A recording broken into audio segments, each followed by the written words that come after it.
Okay, no reason to panic. Just because we're on a ship in the middle of the ocean, surrounded by heretics, there's no reason to panic. I'm not panicking, you're panicking. Oh! Thank you. I needed that. We need to get off this ship. I've got a plan. It's risky, but it might just work. There's a rowboat at the stern of the ship. We create a distraction, and then we row like our lives depend on it. They just might.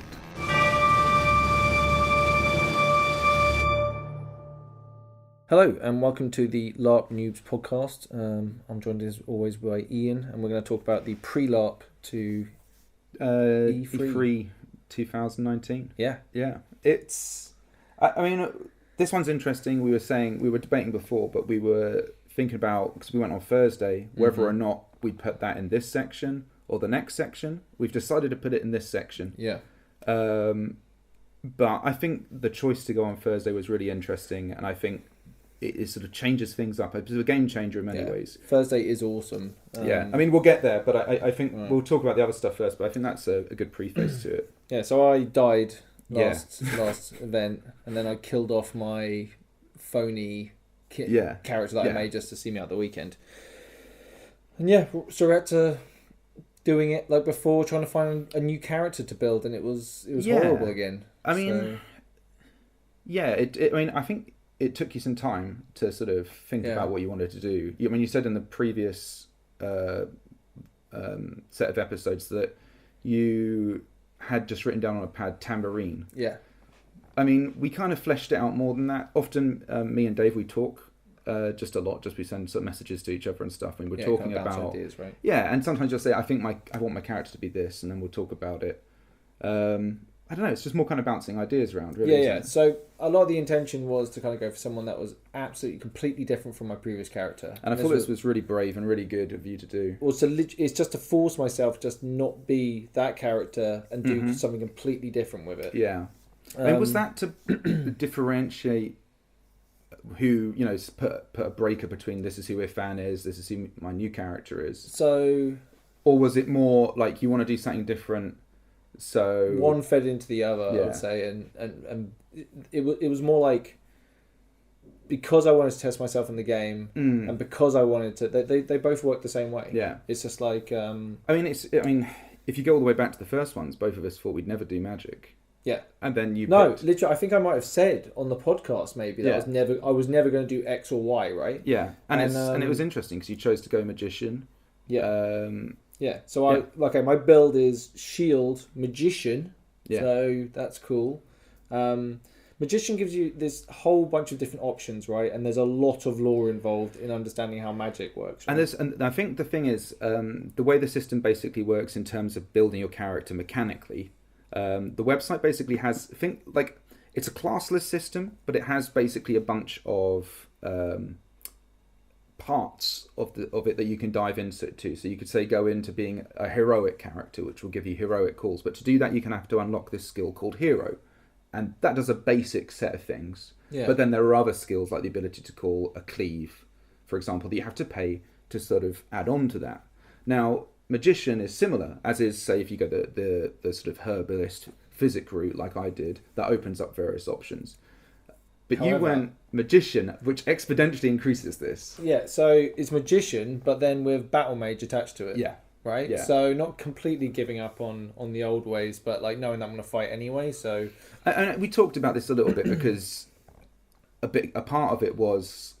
I mean, you still enjoy certain aspects of the game, and one of those aspects, of course, is the battles and the combat and stuff. Yeah, I don't want to miss out on it. I've got a brand new shield that I've barely got to use. Like, of course I want to go out. You were saying to us that, I'm not going to play a fighty character. I'm not going to do this. I'm not going to do that. And all of us just called you out on it and said, there is no way that you're not going to hop on the line. I didn't say I was going to be. I said I wasn't going to be in the front line. Yeah, but you were surely on the front line of points. I mean, occasionally it has to happen. Yeah, so there's no way you were not going to go a fighty character. Yeah, but it wasn't... Okay. It wasn't as intense. So my whole thing was, instead of trying to take a leadership role, my whole thing is basically to hype everyone around me. To really get everyone to see the best side of themselves. And to really be brave, and I'm like the hype guy. Right?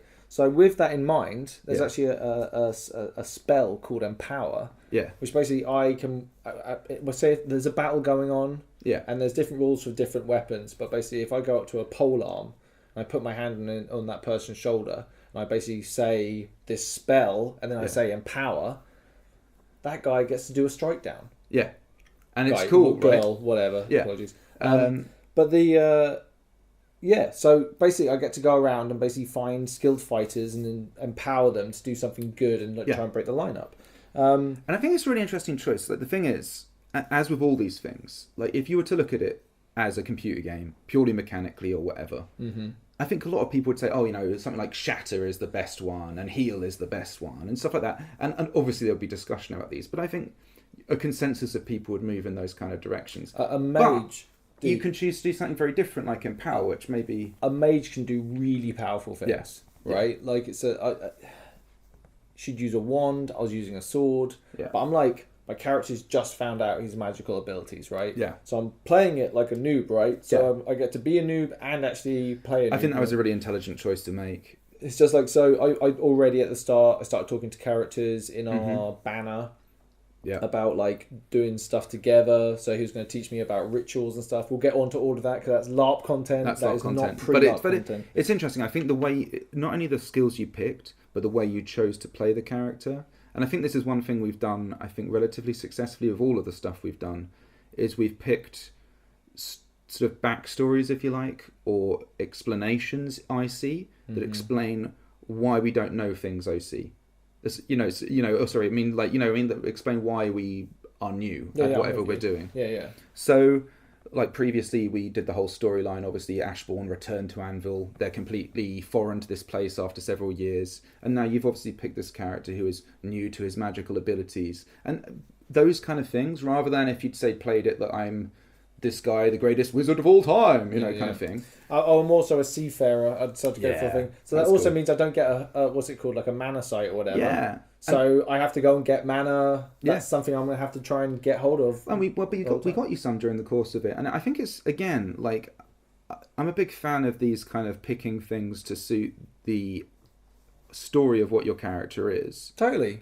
And making suboptimal choices to see those things. All the mechanics do is give you latches onto RP. So, like, for your character not having this mana site as their resource, every character gets to pick a resource, get a resource, and you get the resource as a commodity, right? Yeah, and basically these are things that during the downtime produce things, and you collect them at the next event. So, for example, I get a certain number of herbs every event. When you have the business, you get a certain amount of money every event. And there are things that can happen and can affect the quantities of resources those things make. Okay, last time I just got my military unit, right? I only had it for like a season or whatever. Yeah, so it was like, that was as if, yeah. So the fleet, whole new realm of possibilities. Yeah, right? Really because you could actually, did you go onto the website and pick things out of the drop-down box? No, and all that kind of I did it way too late and had no option to do it. Mm-hmm. So, and we're 4 days out, by the way, from the event, so this is where we are. So, with that in mind, you were like, hey, why don't I just make you some armor? Yeah, casually.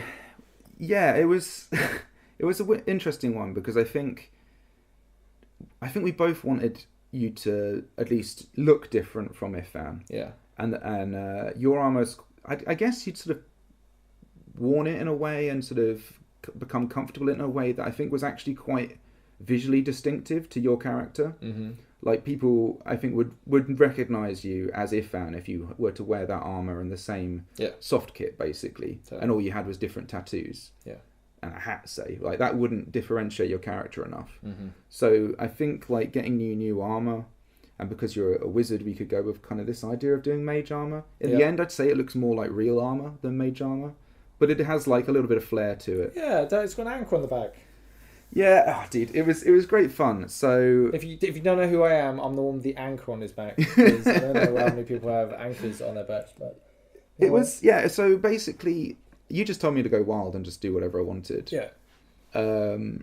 So I got a bunch of leather, some sort of fake suede as well, and then just basically made like a tabard style thing essentially.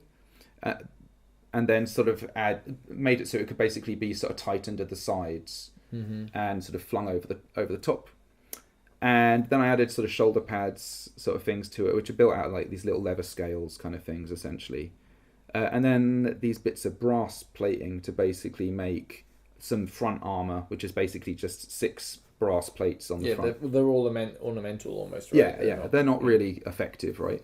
And then on the back, this kind of anchor, which is again built out of like these little brass, they're sort of actually modeller's stock brass, which is really, really thin brass. I think it looks great. It looks really cool. It's light as well. Oh, it's really light, and it's roomy under the pits, which for this event was very important. Well, I mean, part of my thinking behind that is because you're planning to do a 10k run, and you have already done one. And by the way, like, congratulations. Yeah, so I've only recently started. Let's go back. I only recently started running, back in December or something like that. I don't know, I mean, like, I think you say only recently. I think you've been doing it a while, but you've only seriously been doing it. It's more... I've been going down the gym and stuff, but not really running. Running sounds... I mean, I hate the idea of running. But it's something you've taken on, right? And I think LARP has actually been a little bit of that as a spurring motion to it. It's good, right? I want to do cardio so I can have more on when I go to Anvil and getting healthy out of it. Well, I mean, I think like the physical activity of doing the battles and stuff, it does. But dude, like my first 5k was my Everest. Yeah. Like that was, I found that so fucking difficult. Like, oh man, my first 5k I did, I walked at one stage, Ian. I fucking quit and I walked and I fucking... Ian, I crossed the line. Everything was great. Did it. But because I walked, it meant nothing. It was like, I was really angry about it. So it took me ages to get back and... But that's quit. The thing. That's what I mean. You've actually persevered. You put a lot of effort into doing it. And you've recently done a 10k. Yeah. And then you have decided to do a 10k wearing your armour. Yes. With your weapons. With my weapons. LARP kit, 10k. And like... I think it's a great idea, but like super bold. I mean, I think let's see how it goes. I'm like, look, you've taken it on as someone who's quite nervous about doing it. I'm crossing the fucking line, Ian. That's all there is to it. Okay, like whatever condition I cross the line in is happening, right? Yeah. I'll try and put a link up on the. I'll put a link up on this episode, but I'll put it up on the Facebook group anyway. It's already up there, but I'll probably re-ping it. If you want to help out, donate. It's for the NSPCC, which is a really good charity helping little kids. Yeah. And let's do it for LARP, like just to represent LARP, right? It's cool. I mean, I think it's fantastic that you're doing it, dude. So like, and super proud of you. Cool. I really appreciate it, dude. No, that's fine. So made you this armor. But the weird thing is, this is one of the challenges of it. Me and Dave live different parts of the country. I have no real way of measuring you and stuff. So I had to ask you literally to send me photos of you with a tape measure. Yeah. What's your chest width and what's like the distance from your neck to... Yeah, my wife wasn't massively impressed by having to take pictures of me while watching TV. I was like, hey, take this picture of me holding this tape measure next to me. So, I was like, is this going to fit him? Is this even going to... Like, is all the work that I put in actually going to be of any use? Spoiler alert, turned out to be great. It fit like a glove. It Absolutely fit really fantastic. well. And obviously building my own armour, and that was a process that I'd spent a long, long time on. Mm-hmm. So that's some sort of Lamlar armour, basically, that I've made previously. But that was a huge job. That was like almost, I don't know, it's like 6-8 months of work to do that, like on and off, You knocked this thing up in like... This was a month. Yeah. Less. So quick. And, and that's like... Again, it kind of like sort of showed like, I can get stuff done when I need to, and it's cool. Like LARP makes you kind of pick up new skills, push yourself to do new skills, and actually complete things. I'm a perennial unfinisher of tasks. Well, dude, it's awesome. So like LARP is actually really, I think that's one of the real positive effects it's had on me as an individual. It's actually made me finish things, creative things. Yeah, I feel it definitely. And it's been a big boon for me. I mean, the podcasts are part of that as well, actually, just being able to do stuff and put stuff out. I mean, partly that's why we first started doing it. Mm-hmm. Just both of us, I think, had never finished a project. I think, we put the first episode out and that was all we were really aiming to do. But no, so putting your armour together was really good to see you put it on. I was kind of running around on the Thursday trying to finish it. I didn't know what to expect, and I was really happy. Yeah, it turned out really well. Yeah. And I got you a little tricorn hat as well. Yep. That was like just super to hammer it cheesy. home, if people didn't know already, I'm a seafarer. I think like the tricorn thing, it's maybe not like the most I see in terms of timeline and stuff. It's probably not for everybody's taste, but I don't know. It's something plausible. There's no reason people in the past couldn't have made a tricorn hat, and it suits your character. I mean, I think the look, the aesthetic of it is really nice. Actually, as an ensemble, it comes together really well. I got a seashell necklace. That was really cool. Which so broke up a bit. I mean, that was before even you were looking at the armor. You were looking at just a trinket. And I think that's something you do very well, which is get little things. Just add one or two things that can really make all the difference, right? And we just found this cheap seashell necklace. I think it was on eBay or something. Yeah, it was really on eBay. cheap. It was really cheap. Yeah, cool. That was cool. What else did you do before we went to the event? So for my own armor, one thing I'd done is get my greaves. That's your leg armor. Are just two steel. Just two naked steel kind of plates, basically. So I wanted to take those and paint them green to match the green laminar of my armor. And while I was doing that, I thought I would put on one of them the Ashbourne logo, and on the other one the Novarchas logo. So cool. And it was really cool to do. I felt like I've got my military unit that I'm with, and I kind of go out representing them, and I've got the Ashbourne who I kind of go out representing as well. And it kind of really, and having the colours all match and stuff, it really kind of made me feel like, yeah, my character is, he sees himself in these roles as part of the military. When he goes out to fight, he represents these things. It was a really cool aspect to add, and it's cool to sort of do it and think about the IC consequences, and what that means. The consequences of owning new kit, right? Right. It's always drawing a threat whenever you make a personalised custom piece of kit. But I kind of played it like Talis had actually taken these specific plates he'd always been wearing away, which were just naked steel, and he had painted them, and he had changed. These aren't new things that he bought or new things that he made. These are things that he adjusted, right? Right, his development of his character and So there was a thing as well where as I was making them, and just when I finished them, I put them in a place that sort of scratched a bit of the top of one of the paintwork of one of them. Yeah. But it was in a sort of way that I could kind of touch up, but it's still slightly visible. I think you should. But I like that. Yeah, you should. You should not repair them for a bit when they start getting damaged. Yeah, I liked. Well, because that kind of linked into what I was sort of thinking about what my character's doing. I see during this whole period, and that's a really weird thing to do, to think about what your character's doing and start actually plotting out those kind of things.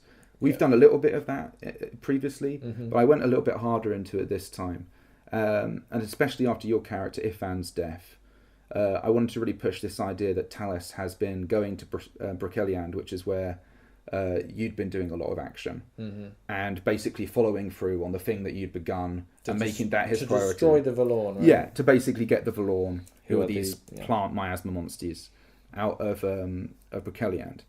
And then I thought, well, I could tie that in with another part of my game, which I've talked a lot about, but really actually not done a lot on, which is basically trying to get in touch with the Urazeni part of my character's brief. So the idea being that my character is half, his father was Navari, his mother was Urazeni. He chose the Navari path and had dismissed the Urazeni part, but now he's trying to basically reintegrate and learn more about the culture. And I'd sort of talked about this a lot before, but never actually really done anything with it. Right.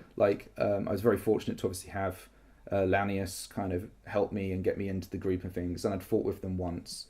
But really, I hadn't put enough effort in to try and improve that, So I basically decided that it would be a case of not only was Talis in Brokeliand carrying on the fight there, he'd also been in touch with Urizen and basically offered his services to guide them through as like a semi-native through Navarre, the ancient homeland of the Navari, and sort of these kind of treacherous areas, and tell them how to fight the Valorn. Basically work that kind of scout assistant kind of thing, like almost like a combat advisor for the military units that the Urazeni were posting there.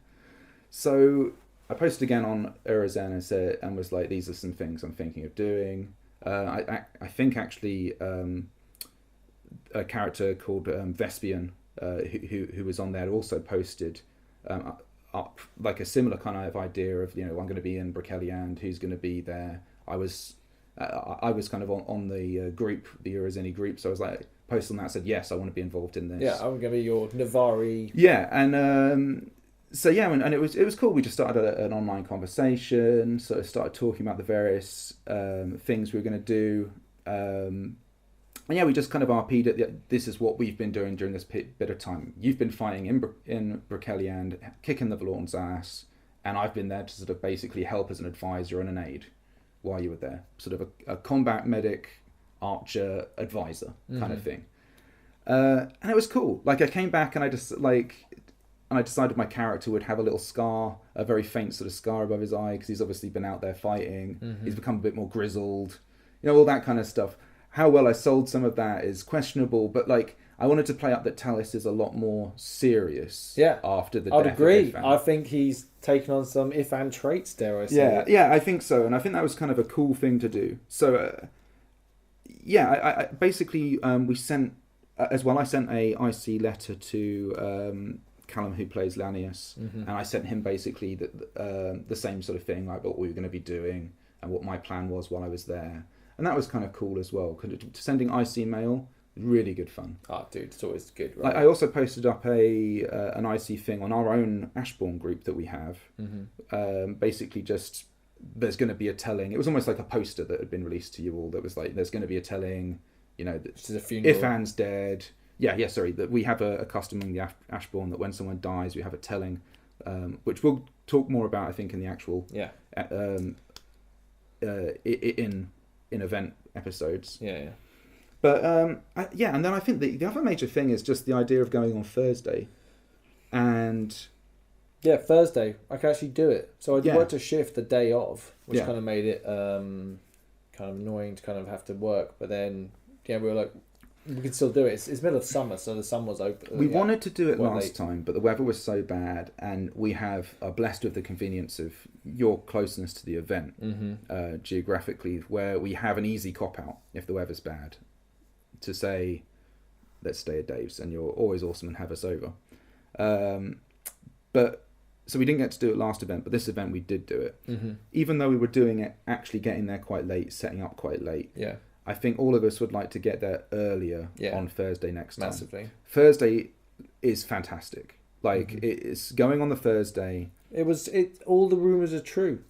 It's a fantastic day. So you get that, and I think it was because of, I don't know what it's like on any other ones, but it was pumping. Like, there were so many people there. I asked people if is it like this normally on Thursday? And like, everyone that I talked to said, no, this is the busiest Thursday we've ever had. Like walking around, right? Yeah. But instead of it being Anvil, it was like it was a festival full of really nice, chill people. Yeah.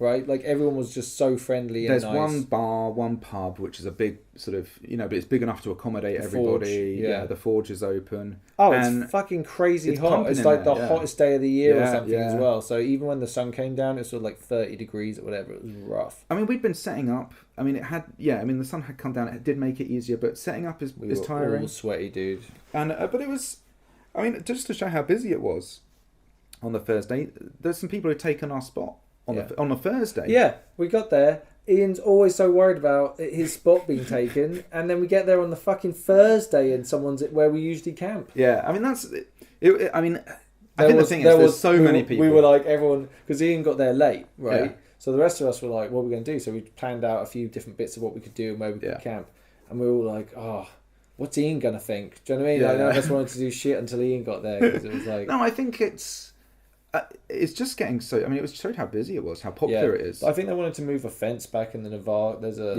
rabbit fence or whatever, and they wanted to move that. And I think basically that if they can open that up a bit, maybe this is just a crazy, really busy one-off. I don't think so. I think that this is going to start being the norm. I think it's just getting more and more popular. I agree. And some nations are expanding more and less, and also I think there's a list essentially of who's supposed to have which spots, but it's very loose, which is necessarily very loose. I also think, and also situations are such yeah, where not everyone's gonna. It's not like you have that thing printed out. No. So I'm not. It's not anything against those people who are in our place. Oh hell no. It's like they probably were like, our guys are camped over the other side of the road. We can't be where we need to be, so we'll go here. And you don't know. I mean, it's one of those things. Absolutely. But yeah, so we kind of setting up camp and stuff, going in generally having some drinks down the forge. So that was nice. It was really nice. It was really nice. Meeting people, OC. Yeah. And just really having a proper good old chinwag. Yeah, a bunch of people coming up to us as well. And like obviously there's people who I know, so it's kind of cool to see all of them as well. Mm-hmm. And yeah, just talk to them all, OC. But there's this kind of always this sort of strange thing. All you're doing when you talk there is just talking about Empire. Yeah. All the time. Talk about like how awesome it is, how great it is. Occasionally there's niceties of what do you do, and that where sort you of stuff, and stuff. But generally it's all everyone's buzzing about the event, Empire right? chat, basically. Yeah, everyone's buzzing about the event. I'm sure there's loads of people who do lots of kind of pre-prep for the next day in terms of like brokering and stuff. How dare you, Ian? How dare you? Besmirch no one would ever break the bonds of time in with going around drunkenly on a Thursday evening arranging shit. People. No one would ever do that. But it was just a really comfortable time. Having all the stuff set up, I don't think like you can put too much of an emphasis on that. Yeah. Like the idea of waking up the next day, having it all set up. And just chilling. Imagine like being able to chill all Friday, which we'll get to because I didn't. But that was kind of the dream. Yeah, might as well talk about that, right? Yeah. So one of the things that happened was I realised I forgot my camp bed, and it was one of those things. It was late enough in the evening where I was like, it's not realistic to go home. And to be honest, I can probably survive having the kind of cushioning and stuff that I have in the tent anyway. So I thought, you know what, I can probably just tough out a few days of not having my camp bed.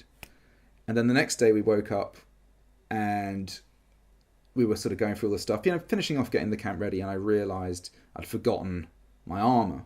Mm-hmm. And which is ridiculous. Which is a ridiculous thing to do.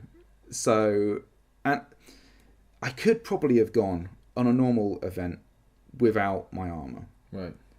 Like realistically, I don't take many hits. It's a bummer, not but at the back with the rest of the army. No. So I was like, yeah, I could maybe do that, but you'd arranged to have Beth come over and take some photos of us all. Oh yeah. And that was a really cool thing to do. I mean, it was really cringe when we did it, but having Beth come over and take a few snaps of us. Yeah. I'm not even entirely sure why. Like, there still isn't like why I wanted to do it. Yeah. So last event, Beth took a picture of me and the rest of the Ashbourne guys walking through the Navari camp. But you weren't in it. Yeah, and it's an amazing. It's probably the best picture. I absolutely love it because none of us know there's a camera there, and we're just like straight up just chill and walking through. It was cool, right? It's like Reservoir Dogs if they were all nerds, but it's like it's great, right? But there isn't actually. I don't think there was actually a picture of you and me in close proximity to each other. No, never.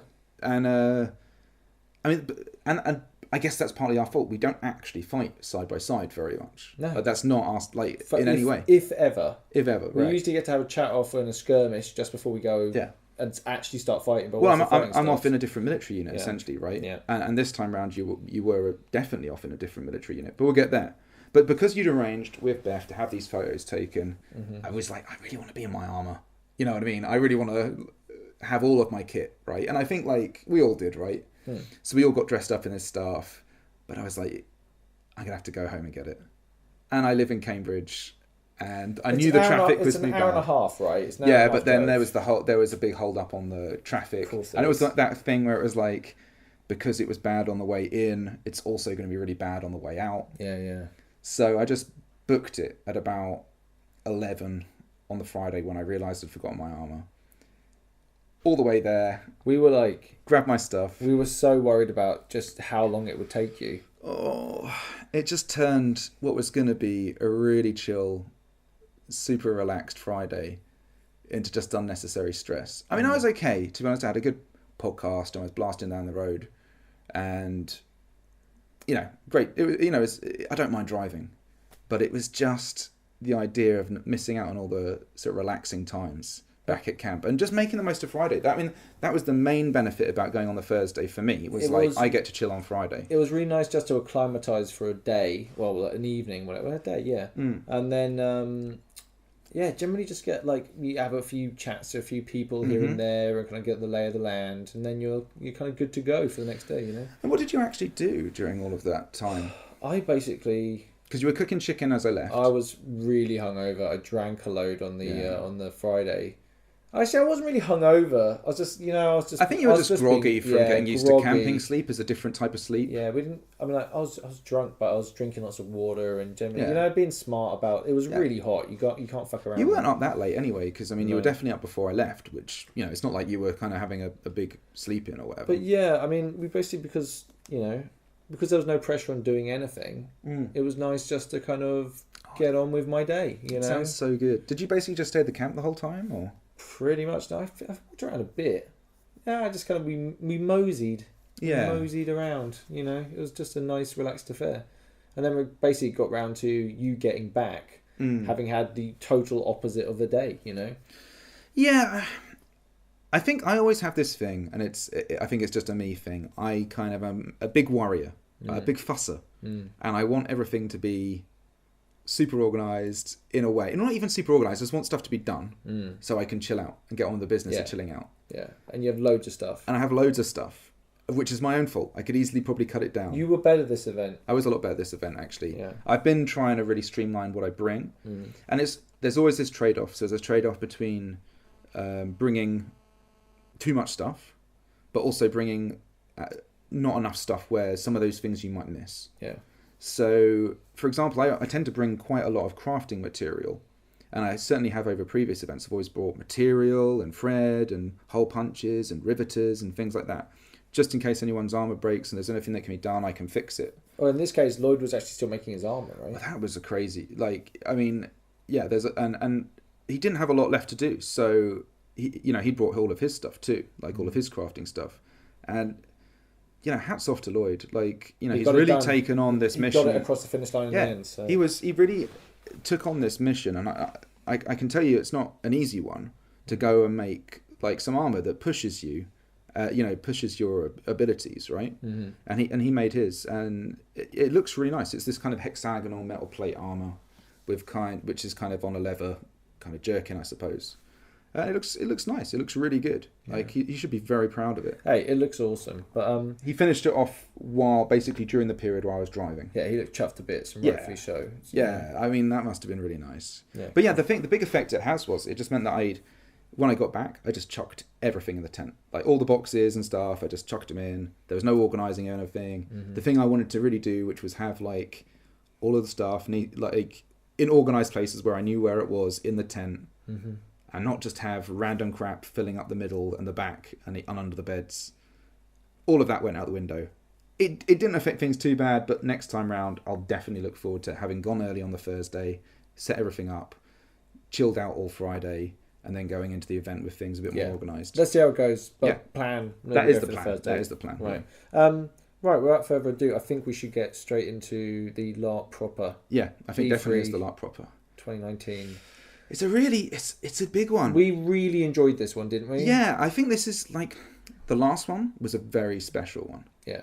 Big events happened, big things happened, crazy times, and probably the best one in some ways. Although the first one's always going to be special. This one though is very, very good. Let's not talk about favourites, but this one's way up there. Yeah. Yeah.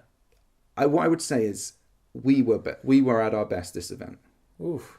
Wow, yeah. Strong. Yeah. All right, without further ado. Yeah. E3. Right, pass me that flint and steel. Okay, we'll start a small fire, and while they're distracted, we'll take the rowboat. By the time they get the blaze under control, we'll be long gone.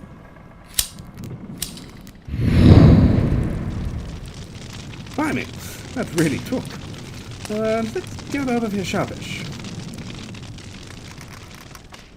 Looks like the coast is clear. Let's get going. What are you two doing on deck at this time of night? Ah, Derek. Fancy seeing you here. Me and my accomplice I mean companion.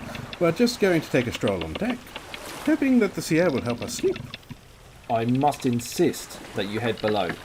A storm is moving in, and you two won't be safe up here on deck. Well, safety first. Do you smell smoke? Smoke? No, no. Fire? Out of my way! Quick! No time to waste. Grab the oars. Let's go. And stroke. And stroke. Come on, put some effort in.